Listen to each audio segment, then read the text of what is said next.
Olá, senhoras e senhores, estamos aqui mais uma vez para esse grande evento. Saibam que no momento de editar eu acabo separando o áudio e colocando num canal lá no Spotify que se chama Divagações Samuelescas. Então você tem a oportunidade de ao mesmo tempo me ver e ouvir, ou somente me ouvir, enquanto estiver no seu carro, enquanto estiver indo no ônibus, indo para a faculdade, enfim, os alunos também são um foco gigante dessas minhas falas aqui. Pois bem, gente, hoje o motivo do nosso encontro é um tema bem interessante, né?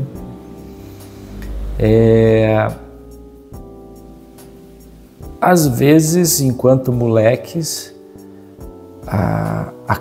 os moleques acabam tomando a unha em excesso, e aí pergunto no outro dia para eles, né?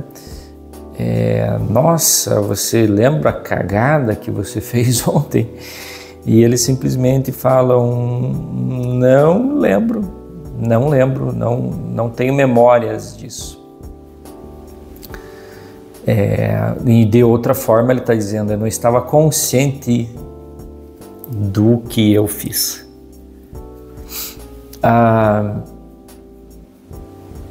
Eu cheguei a ser fumante dos 18 aos 25 anos de idade e fumava aqueles cigarros horríveis. Falo horrível hoje, naquele momento era prazeroso, a gente não pode cuspir no prato que comeu, né? Mas enfim, era um cigarro forte pra caramba, aquele mesmo que tinha propaganda de cavalo, né? E que dizia que nós tínhamos liberdade para fazer o que bem queríamos, e bem por isso muitas das pessoas, e talvez até eu, acabou indo fumando por esse motivo, sensação de liberdade, porque os amigos conversavam, enfim. Até que ponto a minha escolha foi viciada ou não, até que ponto a minha escolha foi consciente.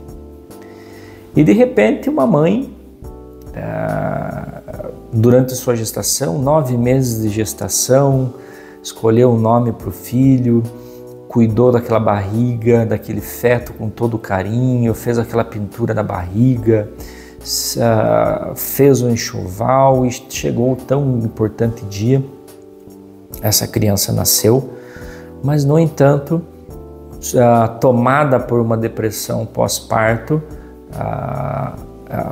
com psicose, uma depressão muito profunda, essa pessoa acaba vindo a matar o próprio filho, o que a gente chama no direito penal de infanticídio. Passa um dia, a pessoa volta ao normal, mas não lembra de nada daquilo, estava totalmente inconsciente das suas atitudes. Essa mãe realmente cometeu um crime? Então estamos falando aqui do que, senhoras e senhores? Da consciência, que pode ser interpretada de duas maneiras, né? Na psicologia, quando a gente estuda psicologia cognitiva, um abraço para meus alunos da disciplina de processos psicológicos básicos, a gente estuda que a consciência é como se fosse um motor. Ele coordena todas as outras funções psicológicas, como a atenção, a concentração, memória, pensamento, linguagem e assim por diante. Então falamos de consciência como uma coordenação das demais funções psicológicas, além também de falar que essa mesma consciência pode decrescer. Então a gente pode falar de uma mente extremamente vígil, sabe totalmente o que está fazendo, está acordada, uma mente obnubilada, esse é o termo, né? Você já começa a enxergar as coisas de uma forma mais acinzentada, esfumaçada, não está muito bem claro, e não falo só da visão, falo da percepção do mundo em geral, ou torposa, ou com estupor, ou chegar ao mais alto nível de inconsciência, antes da morte, por óbvio, a morte é a pior delas, não há consciência alguma, pelo menos assim a gente acha, né? Afinal, a morte tida dentro do direito é a morte cerebral, não há consciência alguma. Então, para vocês terem uma ideia, chegar ao coma, o coma é um nível de consciência muito decrescido. Então vejam que são várias facetas de consciência, e podemos falar da consciência moral. Eu, quando jovenzinho, gostaria de salvar o mundo, né? Eu fiquei no seminário durante 4 anos e realmente eu tinha essa tendência a querer melhorar o mundo no geral de uma maneira coletiva. Estava consciente do que aconteceu. Inclusive, sempre questionei, né, o grau de consciência do Caim por ter matado o Abel por uma tigela de, se eu não me engano, de sopa de lentilha. Que coisa, hein? Quão consciente São Patrício estava quando resolveu transformar uma ilha chamada Irlanda em uma ilha cristã, já aproveitando que estamos perto do dia de St. Patrick Day, o dia de São Patrício. Ou quão consciente uma pessoa está ao cometer um furto porque está morrendo de fome, o famoso crime famélico, eu roubei porque eu estou com fome. Vejam, senhoras e senhores, que a repercussão do nível de consciência psicológico, filosófico, moral, né, jurídico, é uma repercussão extremamente profunda. Na psicologia, a consciência pode ser entendida como uma função psíquica essencial para a organização, a experiência subjetiva da interação com a realidade. Eu perco minha consciência, eu não tenho interação alguma, dependendo do nível do decréscimo, conforme a gente já falou aí. Desde os primórdios da psicologia científica, começando lá pelo pai da psicologia científica, Wilhelm Wundt, alemão, a consciência foi tratada como um espaço da experiência imediata, de percepção, de introspecção, né, de todos os processos psicológicos. Se a gente pegar Freud, vai dizer, poxa, Freud vai dizer, a gente não é tão dono da nossa própria casa, né, da nossa consciência, assim como a gente pensa. Ao visitar Charcot, ele pôde perceber que a gente não controla muitas coisas que acontecem no nosso corpo por traumas que são recalcados no nosso inconsciente. Ele divide o aparelho em consciente, pré-consciente e inconsciente. E segundo ele, o consciente é apenas uma ponta do iceberg. Muitas das nossas atitudes são tomadas não no nível de consciência, mas muito afetada pelo inconsciente. Na psicologia cognitiva, a consciência é vista como um sistema de processamento de informações, permitindo que percebemos, interpretamos, reagimos a um ambiente, mudamos de ambiente, podemos nos tornar mais ansiosos e essa ansiedade nos levar a ter pensamentos invasivos negativos que nos levam a ter emoções negativas, que nos levam a ter sensações no corpo e isso se retroalimenta. Ou seja, na psicologia cognitiva, a cogniscência dos pensamentos, dos sentimentos, dos comportamentos e dos efeitos no corpo baseados na alteração de um ambiente. É disso que a psicologia cognitiva trata resumidamente. Portanto, a consciência para a psicologia, resumindo, tem sido um fenômeno estudado a partir de diversas perspectivas. Neurociência, da psicanálise, da psicologia cognitiva, cada um contribuindo da sua forma. Mas a gente não pode deixar de abordar, pelo menos em determinado ponto, né, aprofundar algumas características da consciência na filosofia. Se olharmos para a filosofia, veremos que a consciência sempre foi um dos temas centrais do pensamento humano.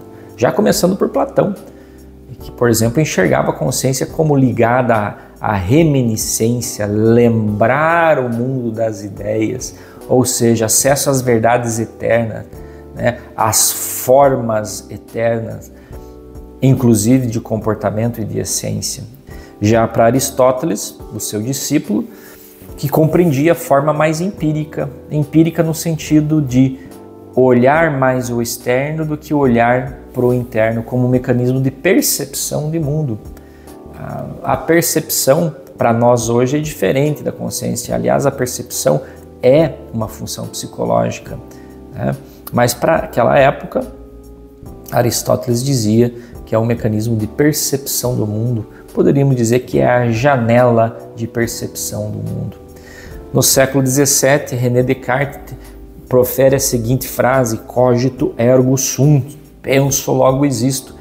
Por óbvio, para ele falar uma frase dessa, formular uma frase dessa, ele tinha que estar consciente de que se eu estou pensando, logo eu existo.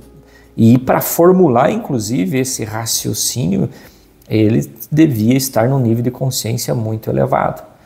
Se eu me dou conta que penso, então, por óbvio, eu sim devo existir.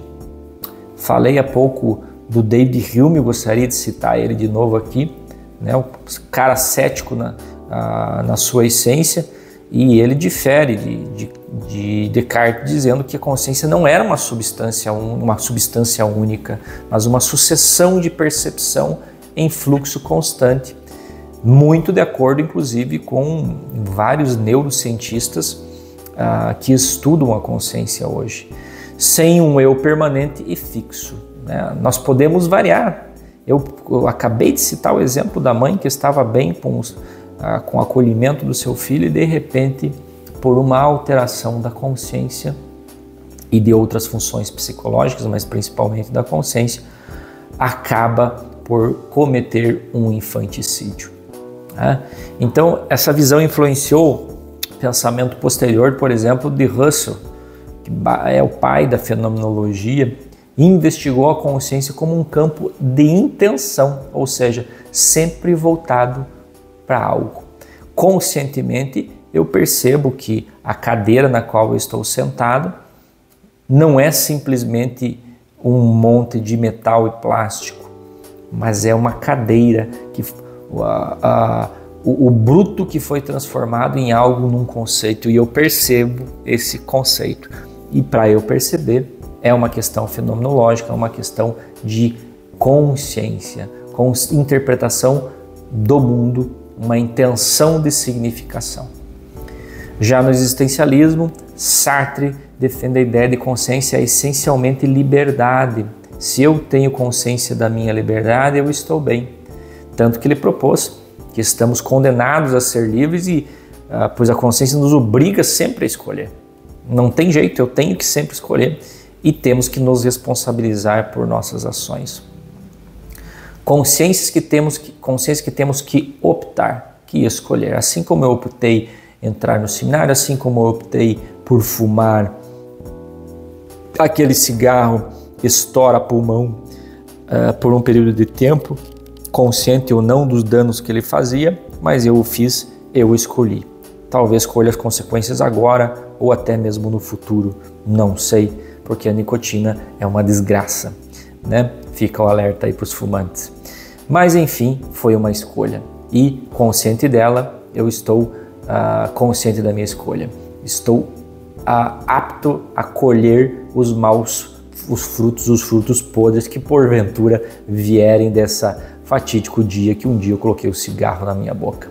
Então vemos então que a filosofia enxerga a consciência, gente, como um fundamento de saber, ora como um processo de percepção, ora como um espaço de liberdade.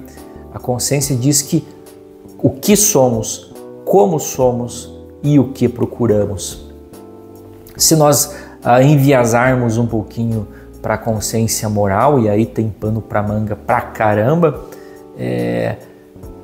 podemos entender a consciência como uma função de estrutura de percepção da realidade, mas muito além disso, que permite distinguir entre o certo e o errado, né? Eu sei o que é certo, eu sei o que é errado, sendo a questão moral um fruto, por óbvio, da cultura. Afinal, casar com 11 mulheres aqui no Brasil seria algo extremamente ofensivo culturalmente falando, mas casar com 11 mulheres lá na Arábia não é um problema algum, né?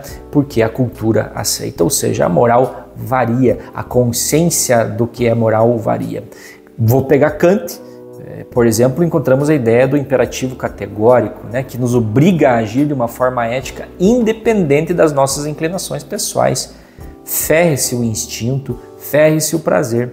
O que eu preciso saber é que eu preciso agir conscientemente, moralmente, tendo uma autonomia, respeitando a dignidade humana, colocando o ser humano como um fim em si mesmo e não como um meio.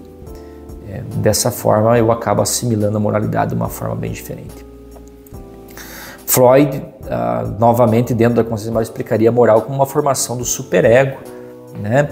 Dentro desse movimento de castração feito pelo pai, lá ainda no movimento de complexo de Édipo. A moralidade surge não como uma verdade absoluta, mas como um conjunto de valores absorvidos ao longo da vida, muitos deles modelados pelos traumas de infância e por tudo que eu já recalquei no eu inconsciente.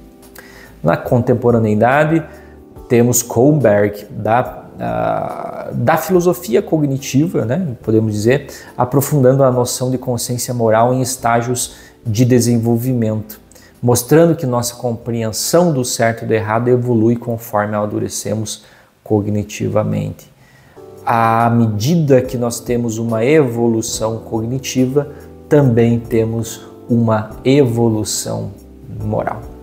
Senhoras e senhores, vejam quão riquíssima e vasta é o estudo, riquíssimo e vasto é o estudo da consciência. É através da nossa consciência que sabemos como agimos e de que forma agimos no mundo. É através da consciência que podemos chegar a escolher ir pela direita ou ir pela esquerda, fumar ou não fumar, matar ou não matar, escolher quem eu sou, e isso constantemente. Podemos também dizer que a nossa capacidade de escolher está extremamente ligada ao meu nível de consciência psicológica. Afinal, quem está num estado de coma não escolhe nada. Vejo que o estudo da consciência, portanto, não é apenas uma questão acadêmica, mas um convite sempre, óbvio, à reflexão sobre o que nos faz humanos, qual é o material que nos torna humanos, o que nos define mais do que a capacidade de perceber, de questionar e agir com base em nossos princípios, por óbvio, é a nossa consciência. Caro ouvinte, caro seguidor, ficamos por aqui hoje.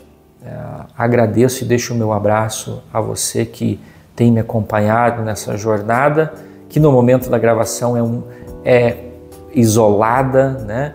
É no cadinho do coração e da mente e da minha consciência, que com todo carinho eu faço a escolha dos temas e proponho para vocês.